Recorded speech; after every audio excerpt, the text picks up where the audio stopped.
Ada apa Pak Jajan?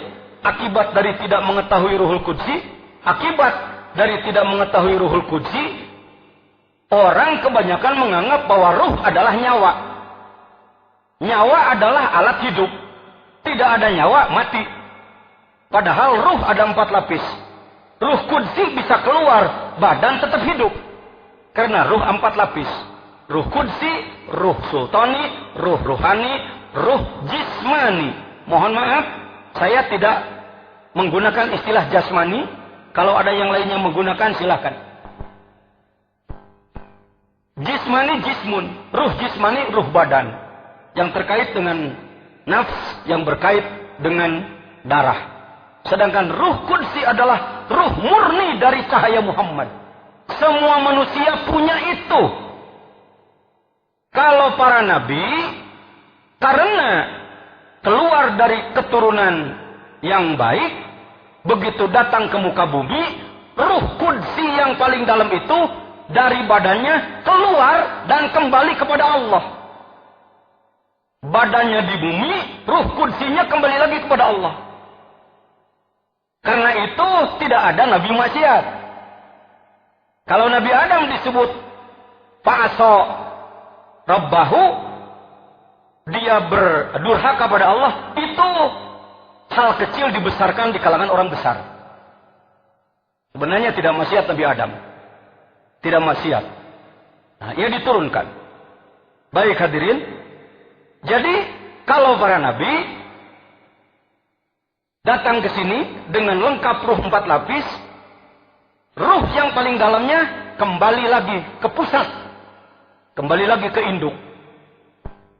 Kalau manusia yang bukan nabi, bukan calon nabi, begitu datang ke sini, karena di darahnya banyak syubhat, ada darah yang haram, dari makanan yang haram, menang nipu, menang korupsi, menang madog, ngadahar beas, caina menang maling, macam-macam dosa-dosa orang tua kita, maka begitu kita keluar dari perut ibu, ruh kita yang paling dalam ini macet. Nasihat mattakodat fi ahdil misak, bahasa Sirul Asrornya. Macet. Tambah lagi dosa dirinya pribadi. Mungkin macet, mungkin macet, mungkin macet, mungkin macet. Tidak bisa dibuka kuncinya dengan pidato. Tidak bisa kuncinya dengan doa. Tidak bisa. Tidak bisa dibuka dengan doa. Sehebat apapun ahli doa. Kalau orang sudah bisa berdoa, umpamanya menghilangkan gunung. Allahumma azil hadal jabal. Ya Allah, hilangkan gunung. Las langit. Hebat. Orang ini bisa menghilangkan gunung. Allahumma ja'al hadal bahra. Umpamanya ardon. Ya Allah, laut ini jadikan tanah. Hamparan tanah. Hebat, hebat. Hebat. Tidak akan bisa membukakan kunci yang mengunci ruh Qudus. Ini jarang dikenal ini. Jarang dikenal. Alhamdulillah. Alhamdulillah. Alhamdulillah. Andaikan saya tidak dipertemukan dengan guru mursyid, saya tidak akan paham yang begitu. Saya pasti sombong saja. Pajangan jajan pesantren hektaran santri ratusan ngaji jago ngomong capetam. Ke Mekah ugal tahun mobil ratusan juta. Jabatan ketua umum majelis ulama. Suriah Nahdlatul Ulama Jawa Barat. Wah, melak cangkengna lain lumayan. Paingan batur, armungun kalengkahan hirup. Paingan batur, resep nincak batur. Paingan batur, sebab tidak mengenal yang tadi. Setelah ke Surialaya saya baru berani mengatakan jajan dia tolol, goblok, tocrok. Setelah ke sini saya dulu disebut goblok ku batur, sikatlah aku yang baturna.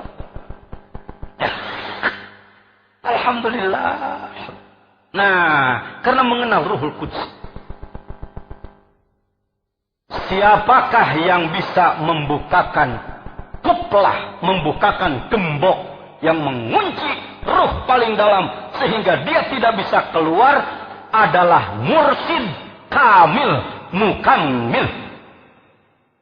Ini tegas ini pengetahuan yang harus diketahui oleh seluruh cendekiawan, akademisi, dosen, sarjana, mahasiswa, santri, masyarakat. Saya mau nanya, Bapak sebelum ke Suryalaya pernah dengar ginian enggak? Tidak pernah. Siapa yang mau membahas? Lugas ka dia gelo banuliur kana nu kieu ya. Ada ya. Ada tahap-tahapan. Kenapa pengersa Abah? Dulu ketika saya dengan pengersa Ajengan Gaos menyampaikan setiap bulan, begitu turun beliau selalu menyanyikan di dada gosora, nah, beliau. Hadirin rahimakumullah. Bagaimana kalau bertemu dengan mursyid tapi tidak kamil, bukan mursyid sempurna, mal bisa muka, walaupun memberikan ijazah talqin la ilaha illallah, cuma jadi wiridan. Diamalkan oleh kita la ilaha illallah, la ilaha illallah, dapat pahala aja, tapi tidak terbuka yang disebutkan iftah lana futuhal arifin, atini mahabbataka wa marifataka, itu adalah terbukanya kunci gembok batin yang kalau ditimbang itu jutaan ton itu. Kalau ditimbang pakai timbangan itu jutaan ton itu. Agehna di jero macet. Hanya oleh Allah dan oleh orang yang diberi kepercayaan oleh Allah untuk ngurus itu. Jadi supaya tahu, jangan anggap pengersa Abah ini kiai biasa atau kiai tukang doa. Banyak ikhwan yang datang ke Abah senang kalau didoakan, alhamdulillah, bahkan udah diberi talqin zikir jahar kopi masih minta yang khusus Abah. Kok belum dikasih yang khusus? Dianggapnya la ilaha illallah itu enggak khusus. Itu rajanya kalimah. Rajanya kalimah. Kalimah la ilaha illallah itu rajanya kalimah. Kalau udah dikasih rajanya, kok masih minta prajuritnya? Ya, karena saya jarang menyampaikan, maka satu kali kesempatan ini saya agak habiskan bicara. Yang paling sulitnya dalam tarekat, pengetahuan yang paling sulitnya dalam tarekat ini. Ya, hadirin. Jadi la ilaha illallah yang kita amalkan bukan wiridan biasa cari pahala, bukan. Tapi sedang melakukan perjalanan ruh menuju Allah. Sedang melakukan perjalanan ruh menuju Allah. Dari mana ke mana? Dari bumi ini masuk ke langit satu. Ruh kita masuk ke langit satu. Langit 2, 3, 4, 5, 6, 7, itulah malakut. Tembus lagi ke Sidrah Muntaha seperti Rasul Mi'raj dulu. Ruh kita, ruh ibu, ini peot, bodoh.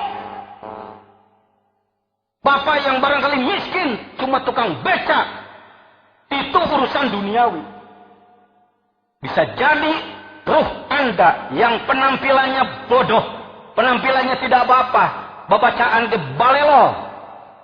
Tapi karena Anda dituntun ku ruh kamil, ruh suci, maka Anda melakukan perjalanan ruh menuju Allah. Masuk ke langit satu. Ruh mana?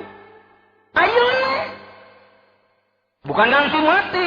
Ike mun maut, ngan modar wae ngomong gitu. Yang bisa selamat nanti itu kalau jurusan selamat dari sekarang gitu. Ya. Arjun najata walam tasluk masalikaha inna safina tala tajri alal yabisi. Maneh hayang salamet temapai jalan salamet, lir umpama kapal laut hayang berjalan di darat mal bisa. Lamun jelema kakalir nepina, mun jelema ngagidi ka kidul nepina.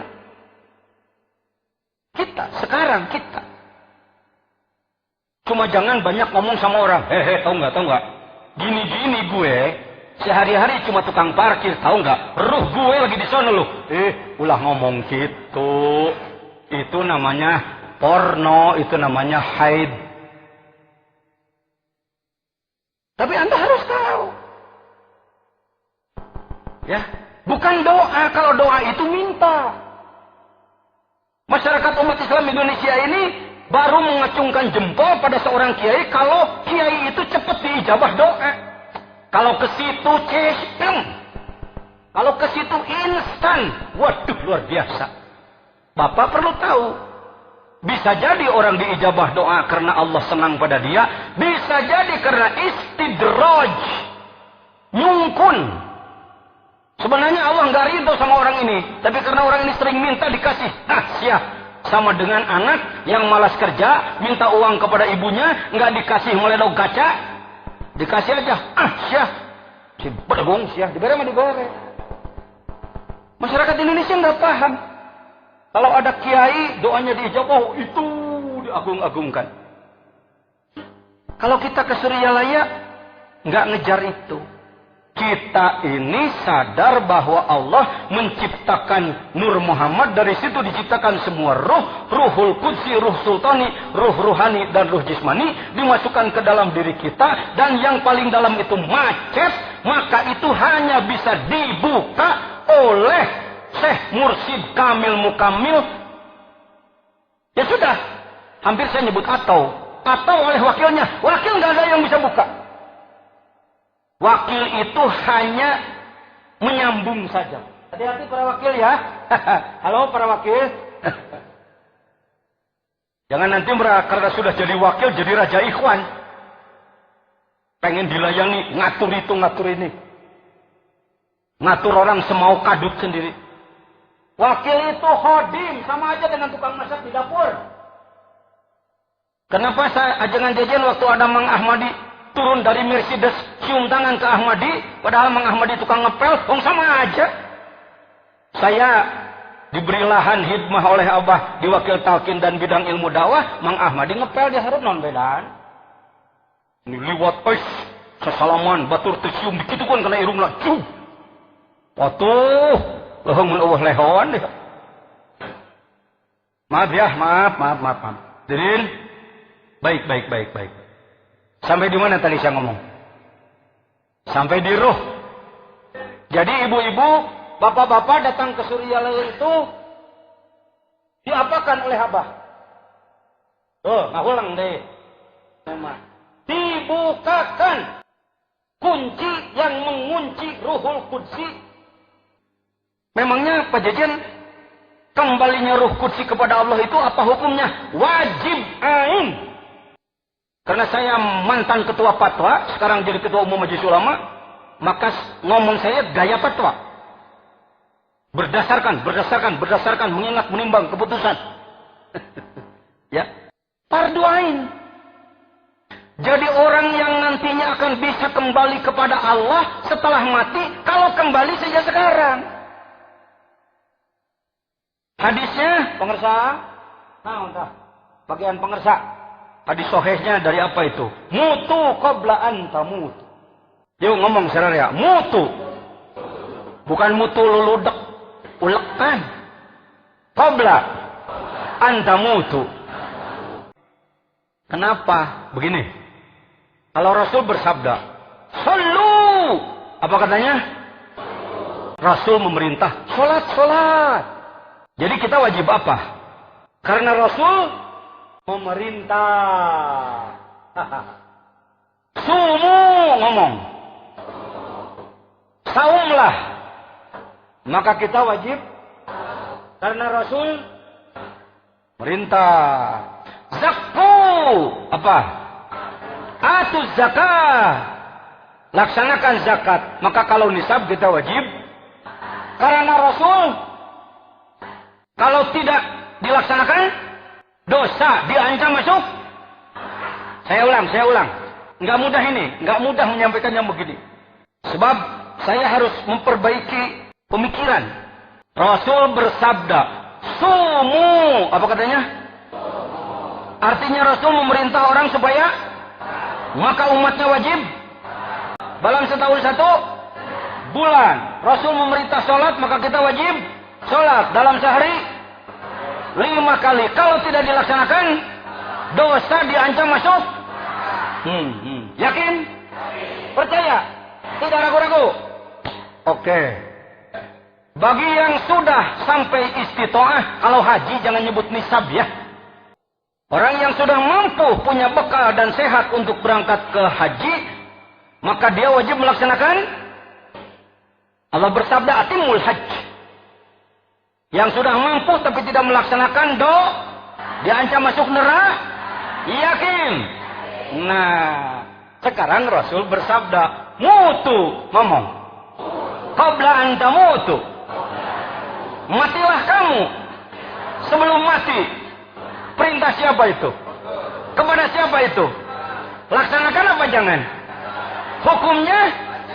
Kalau tidak, diancam masuk. Nah, kita menang. Teradais ngomong lebih lama. Saudara Rasul mewajibkan sholat. Kalau tidak sholat, neraka. Saudara Allah mewajibkan saum. Kalau tidak saum, neraka. Bagaimana Pak Kiai, Ustaz tentang mati sebelum mati? Ya kalau itu sih mulai dibijaksanakan itu. Jadi kalau itu sih ya terserah ya. Ya hadirin sebenarnya saya itu paham. Ngan mau ngaku tuh paham ya. Rasul memerintah mutukot. Matilah kamu sebelum. Artinya kita harus sudah melakukan perjalanan ruh kembali kepada Allah sebelum habis kontrak dicabut nyawa. Penyawana cuma satu, itulah ketololan. Nyawa bukan satu, ruh bukan satu, ruh 4. Yang disebutkan kembali adalah Ruhul Qudsi. Bagaimana cara kembalinya? Datanglah ke ahlinya untuk dibuka simpul kuncinya. Mulailah dia diurus ruh yang paling dalam itu dengan amalan zikir dan kewajiban-kewajiban lainnya. Setelah dia terurus, maka dia menjadi tiplul ma'ani, bayi maknawi. Dan dikeluarkan lagi oleh Allah, kembalilah dia ke sana. Contohnya Nabi Muhammad SAW waktu Mi'raj, Bilal masih hidup di Madinah. Nabi Muhammad Mi'raj, Bilal masih hidup. Tapi ketika Nabi Muhammad sampai ke laut, ke alam ujung, bertemu dengan Bilal. Kalau pakai bahasa Betawi, lo udah di sini ya? Kan lo belum ngerti. Kira-kira kalau pakai bahasa begitu. Nggak begitu Rasulullah. Tahu, oh ini kualitas.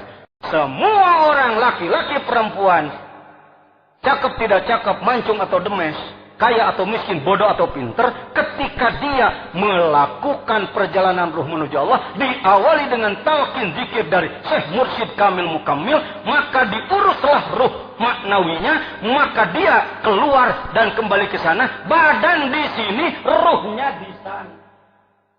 Hati-hati dengan orang tarikat loh. Makanya hati-hati, jangan seneng maksiat.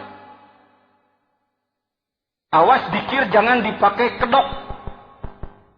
Ya gua sih biar maksiat gini juga kau makan punya dikir. Jangan begitu. Hati-hati jangan begitu. Justru setelah berzikir kita semakin berupaya untuk melaksanakan kewajiban tugas dari Allah sebaik-baiknya, menjauhi maksiat. Amin.